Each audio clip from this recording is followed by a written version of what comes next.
जो लोग किसानों की बात कर रहे थे, आप में से बहुत लोग जानते होंगे, जो किसानों के पक्ष में कह रहे थे उन्हें पीछे कर दिया। नौजवानों की बात जो उठा रहे थे उन्हें पीछे कर दिया। किसान की आवाज में अपनी आवाज पर को जोड़ करके आंदोलन को मजबूत कर रहे थे उन्हें पीछे कर दिया। और जो किसानों पे थार चला रहे थे, बताओ उन्हें सम्मान दिया सरकार ने कि नहीं दिया? बगल में ही आपने देखा है कि किसान आंदोलन को लेकर के यही तेजेंद्र विर्क निकले थे, वहां पर उस आंदोलन को दबाने का काम किया था। कोई कल्पना नहीं कर सकता था कि थार से किसानों के आंदोलन को रोका जाएगा। कई लोगों की जान चली गई और ऊपर वाले की कृपा रही, भगवान की कृपा रही कि तेजेंद्र विर्क हमारे जिंदा हमारे साथ हैं, अभी भी किसानों की लड़ाई लड़ रहे हैं। जो किसान आंदोलन को दबा रहे थे उन्हें सम्मान दिया जा रहा है, और जो किसान आंदोलन की बात कर रहे थे उन्हें तो सुनने में आया मंच पे भी जगह नहीं मिल रही है। कोई नया आया है प्रत्याशी जो कह रहा है कि हमें अगर पहले पता होता कि हमें चुनाव लड़ना है तो हम बंबई बना देते पीलीभीत को।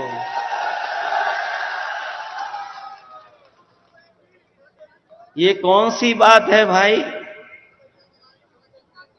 कि प्रत्याशी कह रहे थे, बीजेपी के प्रत्याशी कह रहे हैं कि उन्हें पहले ही पता होता तो वो बंबई बना देते। हम उनसे कहते हैं इसको बंबई मत बनाओ, बंबई का जो काम होता है थोड़ा वो ही करके दिखा दो यहां पर। वैसे तो हमारी बंबई शहर अर्थव्यवस्था की राजधानी है, अर्थव्यवस्था के लिए जाना जाता है, राजधानी अर्थव्यवस्था की। लेकिन वहां नाच गाना भी होता है, लोग उसके लिए भी बंबई जाते हैं। ये बीजेपी के प्रत्याशी कौन सा पीलीभीत बनाना चाहते हैं, इनके बारे में पता नहीं है आपको। ये कई दल घुमाए हैं, इनका मामला सेटिंग हो जाता तो दूसरे दल में भी चले जाते। बनने को तो कुछ और थे, बनाया तो कुछ और जाना था इन्हें, लेकिन इन्हें सड़क मंत्री बना दिया गया है। और सड़क मंत्री ही बनते बताओ कितने रुपए का घोटाला किया था, किसी को याद है? उत्तर प्रदेश के सब रिकॉर्ड तोड़ दिए थे। ट्रांसफर पोस्टिंग को लेकर के उत्तर प्रदेश के सब रिकॉर्ड टूट गए। तब इनके अधिकारी यूएससी को हटाना पड़ा था। क्या पीलीभीत की सब सड़कें गड्ढा मुक्त हो गई हैं क्या? ये मंत्री जी बताएं, 40,000 करोड़ से ज्यादा, 40,000 करोड़ से ज्यादा पैसा गड्ढा मुक्ति में ये बीजेपी खर्च कर चुकी है। कहीं गड्ढे भर गए क्या? और जो काम समाजवादियों ने कभी किया था पुल सड़क को लेकर के, उनको भी ये सरकार पूरा नहीं कर पाई है। और अपनी जो योजनाएं चलाई गई हैं उनको भी पूरा नहीं कर पाई है सरकार। और चुनाव बाद पता नहीं कहां चले जाएंगे ये।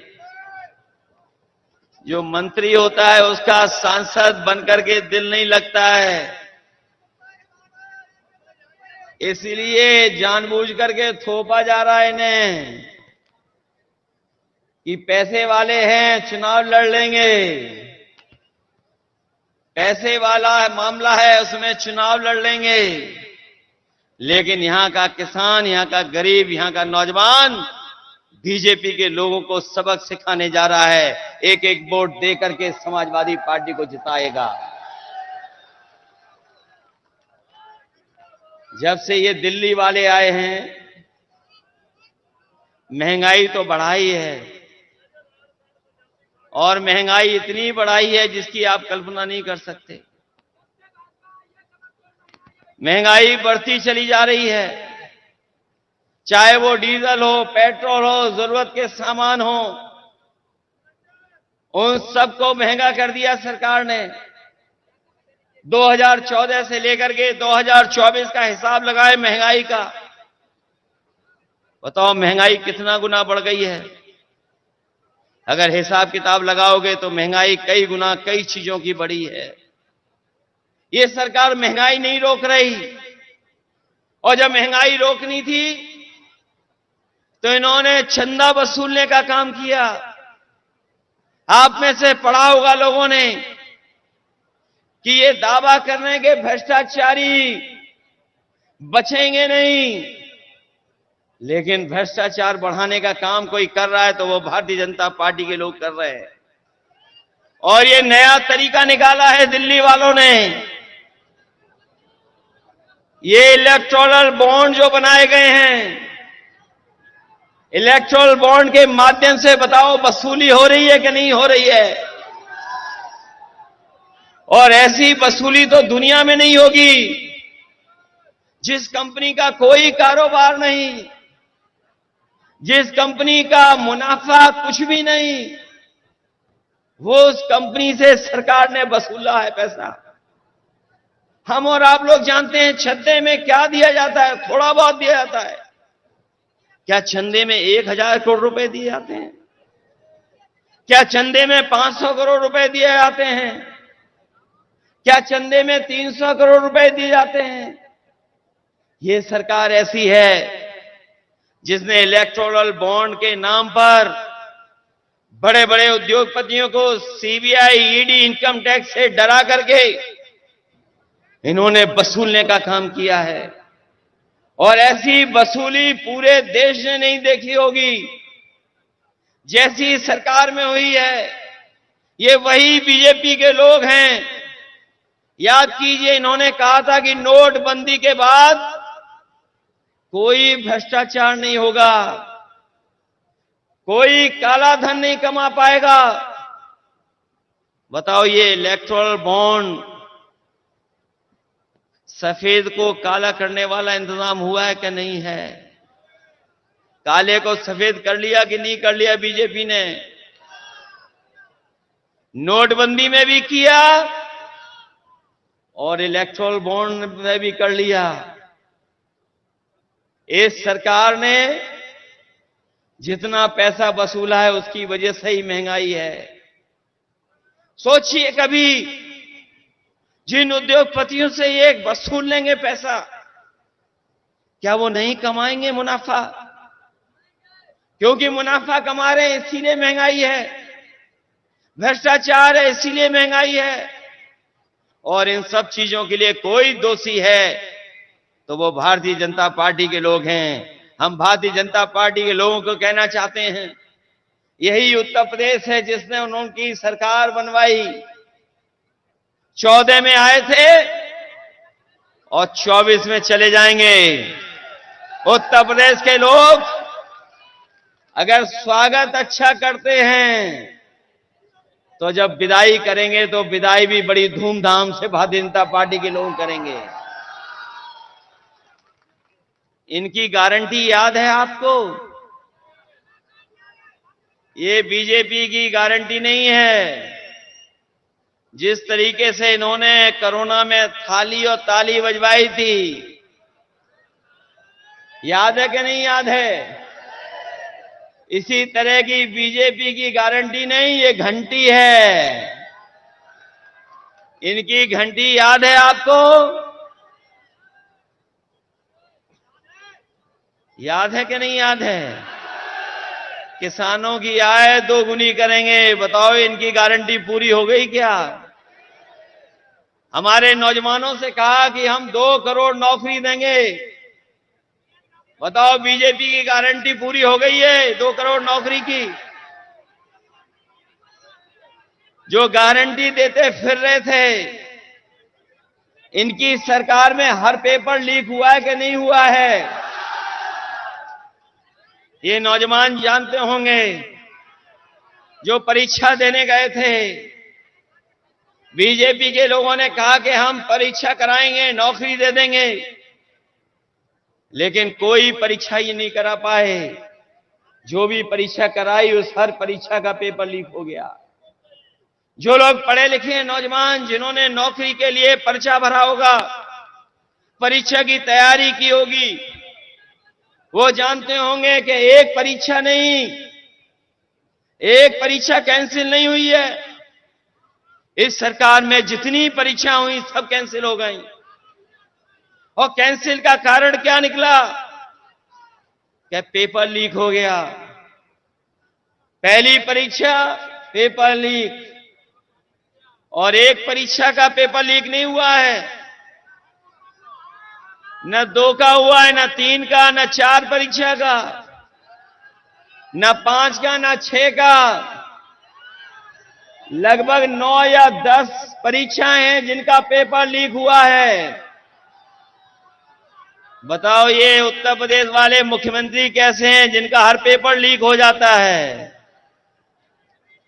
ये दूसरों की गीले होने की बात तो कर रहे हैं, लेकिन अपना पेपर लीक हो रहा उसके बारे में नहीं बोल रहे हैं।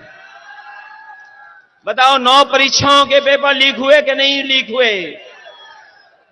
और नौजवान इस हद तक निराश हुआ है। हमने एक नौजवान का सुसाइड नोट पढ़ा। वो नौजवान निराश हो गया, हताश हो गया। मेहनत कर करके उसने अच्छी डिग्री हासिल की, पढ़ाई पूरी की, लगातार उसने परीक्षाएं दी नौकरी को लेकर के, लेकिन जब उसे नौकरी नहीं मिली तो वह नौजवान ब्रजेश पाल, उसने अपने सुसाइड नोट में लिखा कि ऐसी डिग्री का मैं क्या करूंगा जो डिग्री मुझे नौकरी नहीं दिला सकती।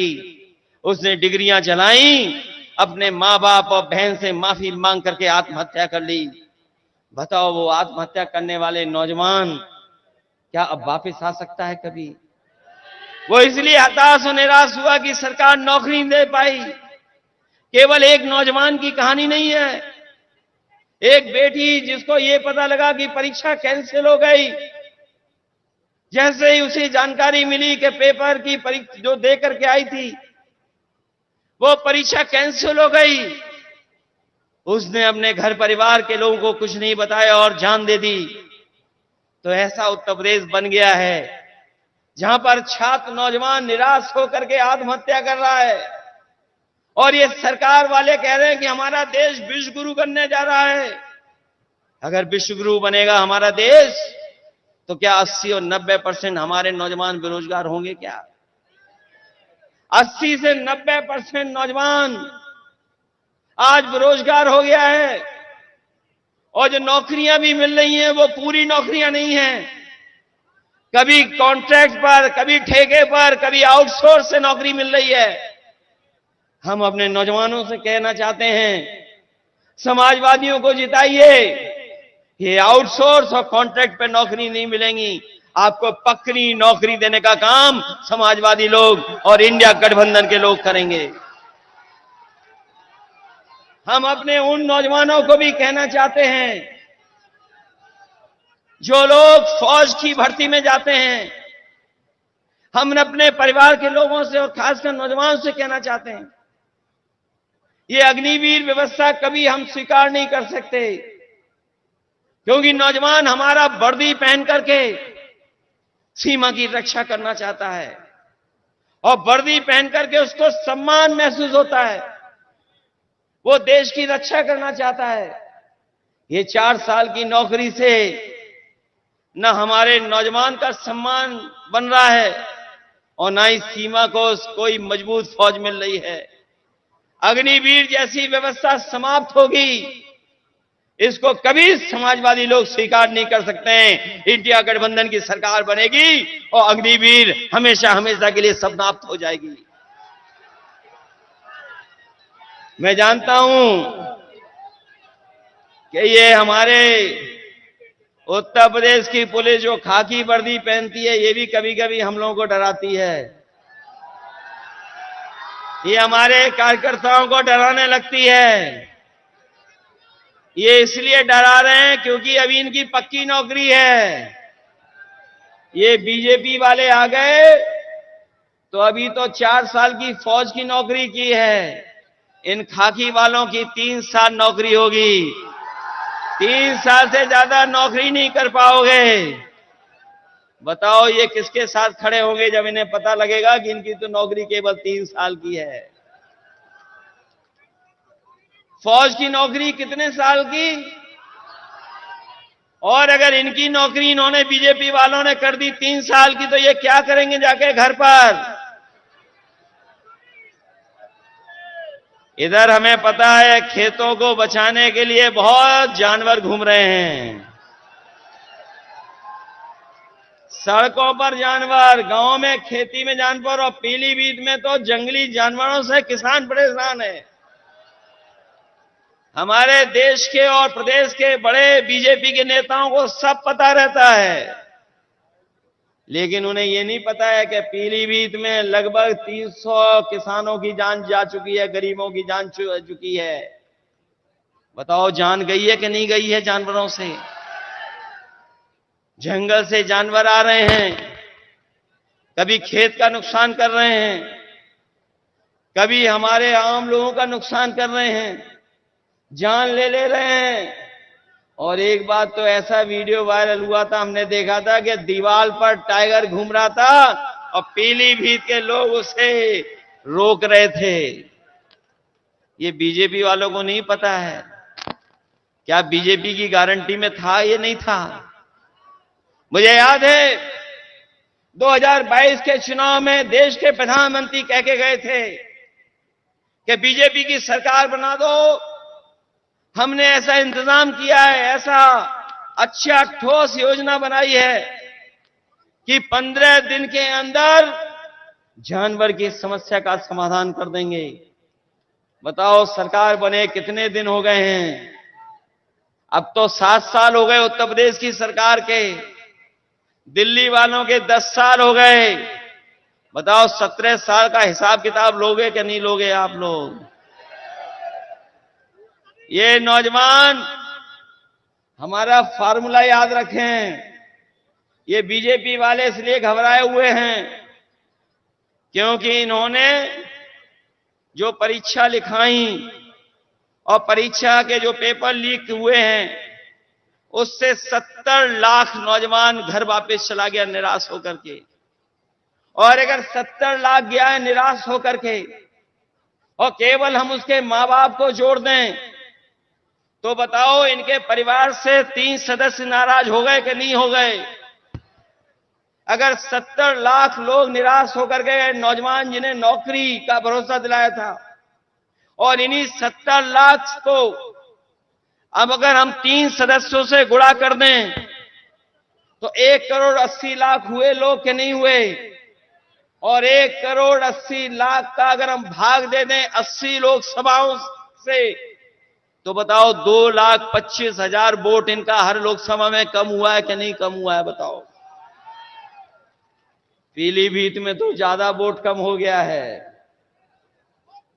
औरों लोकसभाओं में तो 3-3 लाख वोट कम हुआ है बीजेपी का, लेकिन पीलीभीत में तो ज्यादा वोट कम हो गया बीजेपी का।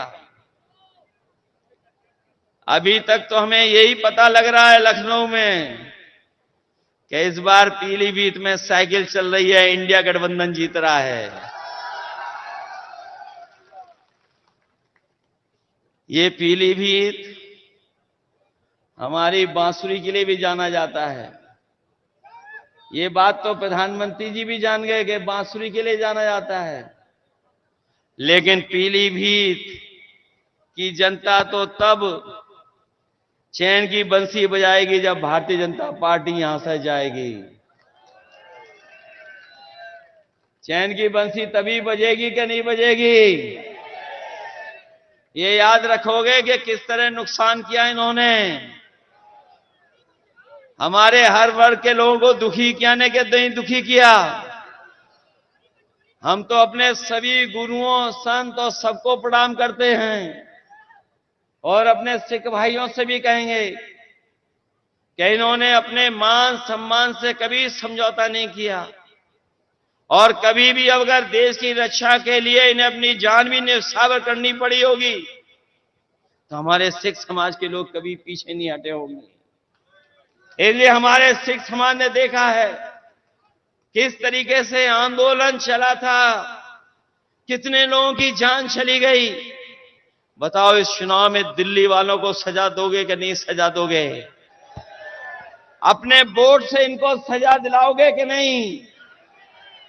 ये हमारे आपके भविष्य का चुनाव तो है ही है, लेकिन ये देश के भविष्य का चुनाव भी है। ये चुनाव संविधान बचाने का भी चुनाव है।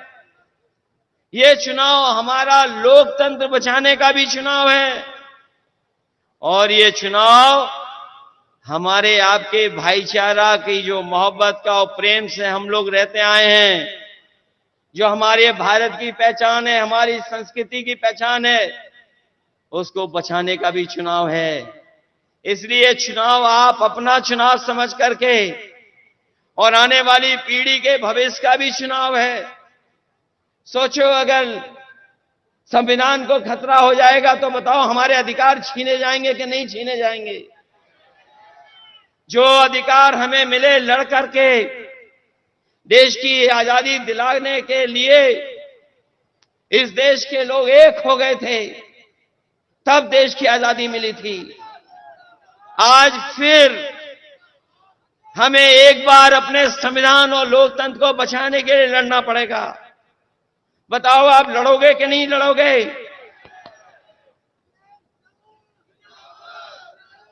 ये लड़ाई कोई छोटी लड़ाई नहीं है। बताओ हमारे किसान भाइयों, एमएसपी के लिए लगभग 1000 किसानों की जान गई कि नहीं गई? बताओ आप। दिल्ली में जब 3 काले कानून हटने थे, एमएसपी को कानूनी अधिकार मिल जाए, 1000 किसानों ने की लगभग जान गई कि नहीं गई? तो बताओ, हम समाजवादी लोगों ने और इंडिया गठबंधन ने कहा है कि सरकार बनेगी तो एमएसपी के लिए कानून बना करके अपने किसानों को एमएसपी फसलों की दिलाने का काम करेंगे। न केवल एमएसपी का कानूनी अधिकार देंगे, बल्कि हम अपने किसान भाइयों को कह के जा रहे हैं, गरीब भाइयों को, ये जो दिल्ली वाले लोग हैं, इन्होंने बड़े बड़े उद्योगपतियों के, बड़े बड़े कारोबारियों के 15 लाख करोड़ बैंकों का पैसा माफ किया है।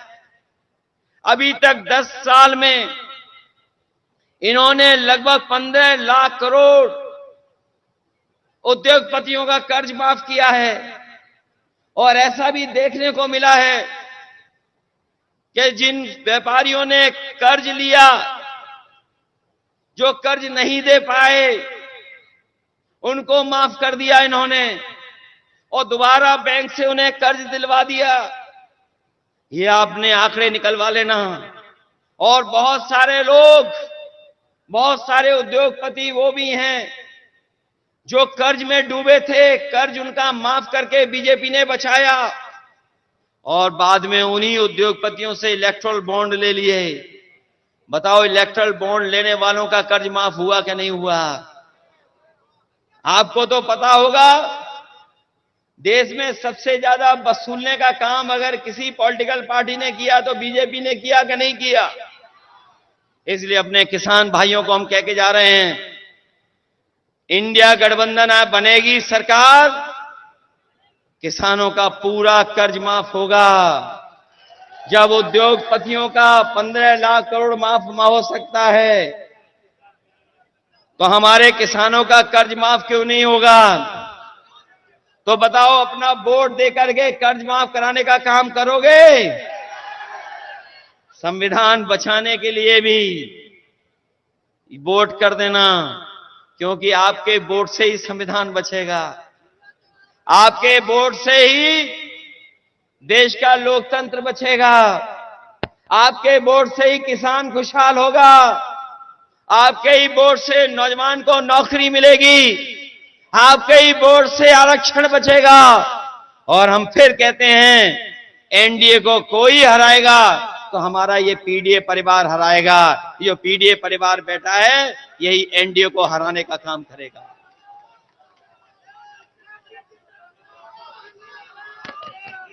वैसे तो हमारे साथी घर घर जा रहे होंगे वोट मांगने के लिए, वैसे तो हमारे कार्यकर्ता गांव गांव जा रहे होंगे वोट मांगने। बताओ गांव गांव जाओगे वोट मांगने कि नहीं जाओगे? हर घर वोट मांगने जाओगे कि नहीं जाओगे?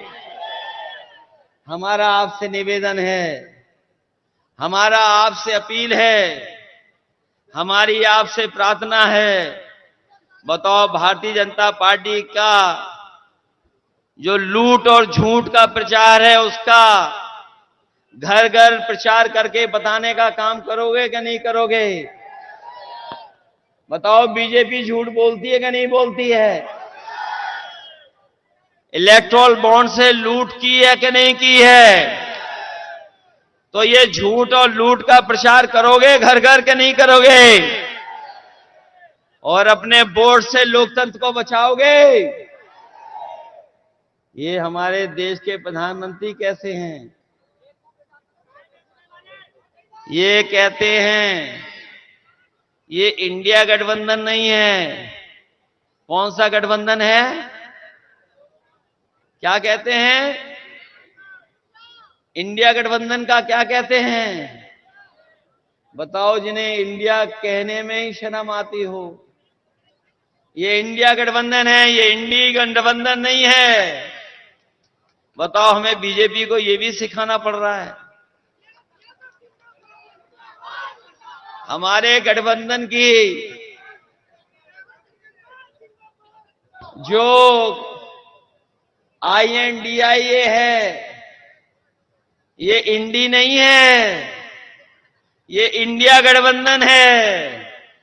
और ये इंडियाई गठबंधन है जो पीडीए परिवार को साथ लेकर के एनडीए का मुकाबला कर रहा है। और हम कह के जा रहे हैं, जो कह रहे हैं 400 पार, इस बार यूपी से जाएंगे हार।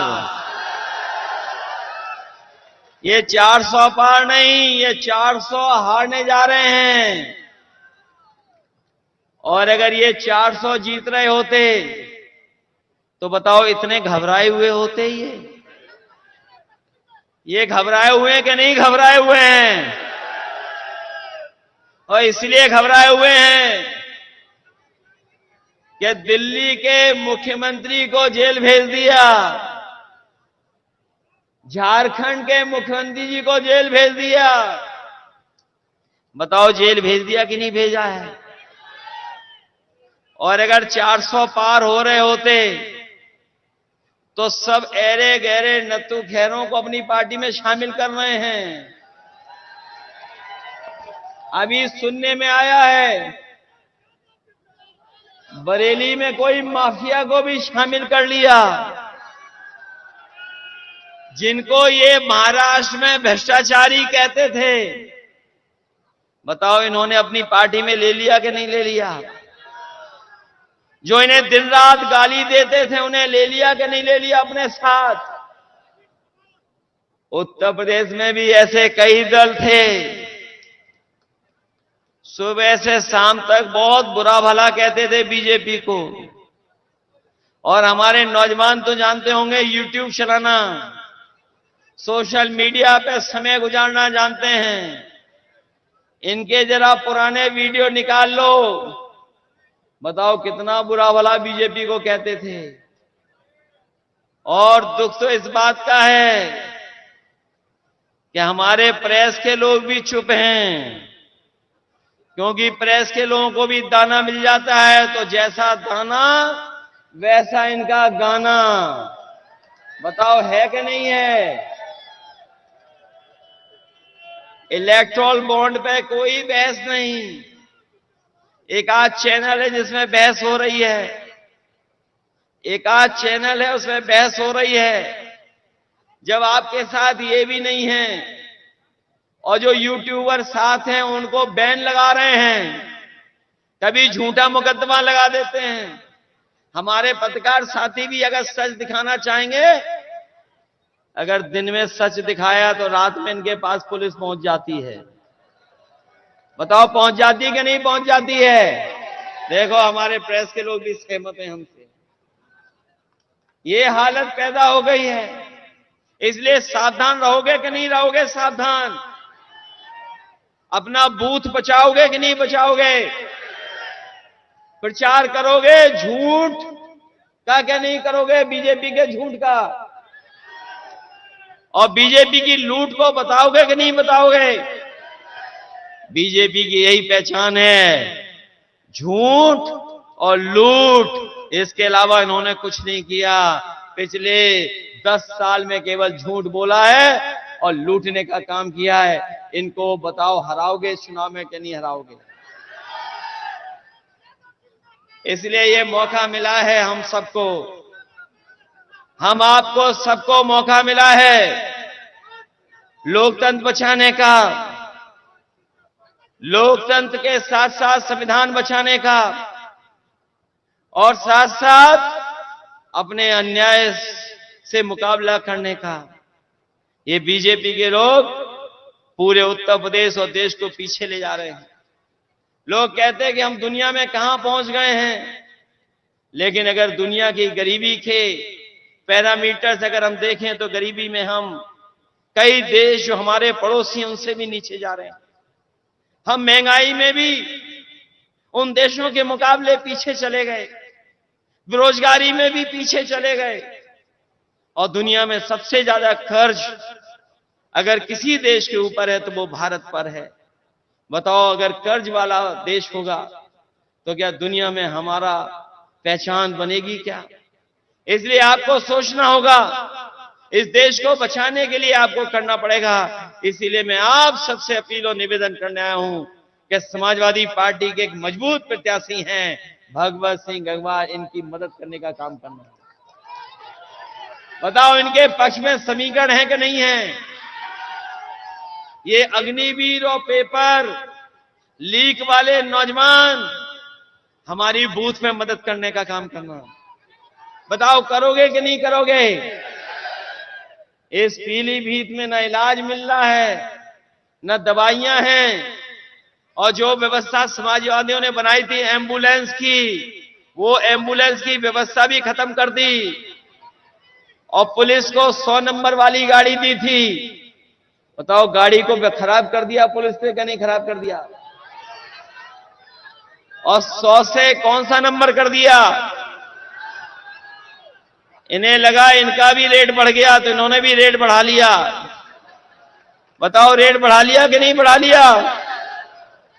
इसलिए ऐसे लोगों के खिलाफ मतदान करोगे तभी जाकर के हमारा लोकतंत्र बचेगा। इन्हीं शब्दों के साथ मैं आए हुए सभी लोगों का बहुत बहुत धन्यवाद देता हूं। आए हुए किसान भाइयों का धन्यवाद देता हूं, आए हुए नौजवानों का धन्यवाद देता हूं। मुझे पूरा भरोसा है कि आप सब लोग मिलकर के इस देश को बचाने का काम करेंगे, लोकतंत्र को बचाने का काम करेंगे, संविधान को बचाने का काम करेंगे। और जो मैंने आपसे निवेदन किया है कि बीजेपी की जो पहचान बन गई है लूट की और झूठ की, उसको घर पहुंचाने का काम करना। जिस समय आप घर घर पहुंचा देंगे, आपका प्रत्याशी और समाजवादी पार्टी अपने आप ऐतिहासिक वोटों से जीत करके जाएगी। इन्हीं शब्दों के साथ हम आपका धन्यवाद देते हैं। हम कई अपने प्रतिष्ठित और सम्मानित लोगों को देख रहे हैं, हमें उम्मीद है उनका भी हम लोगों को आशीर्वाद मिलता रहेगा और आशीर्वाद हम लोगों के वोट के माध्यम से दे देना, यही सबसे बड़ी जीत होगी। जो लोग उत्तर प्रदेश में आए हैं 14 में, वो 24 में जा रहे हैं। जब विदाई हो तो पीलीभीत से भी बड़ी धूमधाम से विदाई हो इन लोगों की, लाखों वोटों से हरा करके भेज देना। आप सबका बहुत बहुत धन्यवाद और बहुत बहुत आभार प्रकट करता हूं।